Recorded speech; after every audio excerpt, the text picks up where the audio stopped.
cactus and succulent growers, it's Lynn, and in today's video this is just a bit of a quick update video on one of my Rhipsalis cactus plants, and this is my Rhipsalis pilocarpa, and it is in stunning gorgeous little white bloom, and I think it's just far too pretty to not share it with you. Now this is one of my Rhipsalis here that I have had on my epiphytic plant stand with a lot of my other Rhipsalis, and it's normally a Rhipsalis I would have out in the polytunnel, but those of you who know, who've been watching my channel, know we've recently had a new polytunnel, which is that there out the window. And we took a lot of plants in at the time, and this actually started to come into bud when we brought it in. So I've left it in here because I didn't want to disturb it. Once it stopped flowering, I may bring it out then into the polytunnel, or may keep it here for the rest of the winter with all the other Rhipsalis. And very happy to see it's in gorgeous bloom. So I'm going to try and film the best I can. This camera isn't brilliant with the macro, so I'm going to share some photographs at the end of this video, close up of the beautiful flowers on this stunning Rhipsalis. And it's one that I've had for a very long time.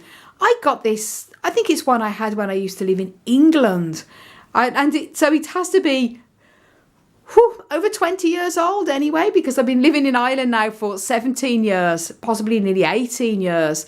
So it's an oldie, and it has grown into a lovely wild mass in all that time. It's absolutely awesome, and it goes a little bit of a red colour when it gets a lot of light. As I say, this was previously in my old polytunnel on the roof, and although it was green tinted, it got a lot of direct sun during the spring and summer and in the early fall before we took it in to have our new polytunnel, and it's got a little bit red.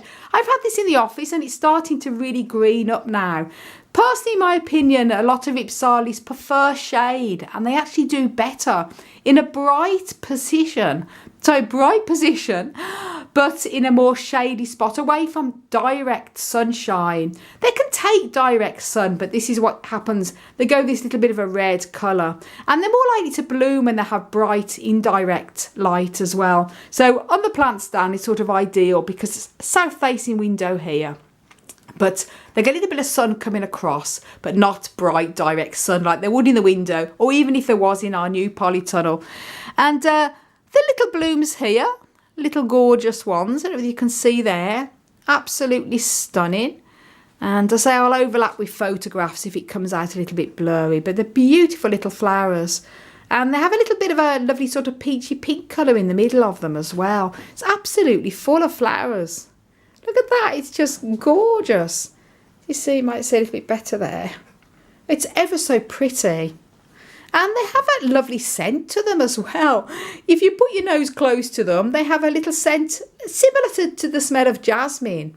So it's very beautiful. They're gorgeous little flowers. Tiny but very pretty. And Rhipsalis they tend to be more sort of later fall, winter bloomers. I do get this plant also flower midsummer as well for me, and like a lot of my plants, they seem to want to flower when they want to, but it's more likely to be a fall winter bloomer.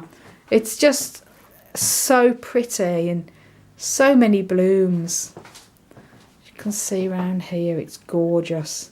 And it's one of them ones that doesn't bite you. And because it's an epiphytic cactus as well, it's one that has very, very different care requirements to a desert cactus. This is one I do have to still water during the winter months, lightly. And also they like more humidity than the desert types of cacti do.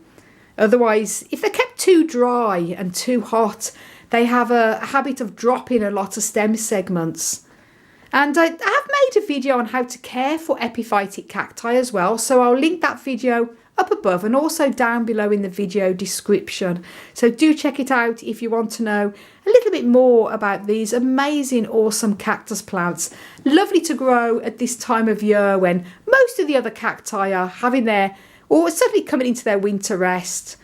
So it's lovely to have the holiday epiphytic types of cactus plants to keep you going over them boring winter months when nothing else seems to be flowering or growing. So happy days. So thank you so much for watching, everyone, and for lots more tips and tricks, including how to care for Rhipsalis and epiphytic cactus plants. And don't forget to subscribe to my channel, and do check out the many other videos I've got on epiphytic cacti. And you can also follow me Instagram, Twitter and Facebook at Desert Plants of Avalon for lots of flowering photographs on there. And do check out my website, desertplantsofAvalon.com. I want to wish you all a blooming lovely epiphytic cactus parad day.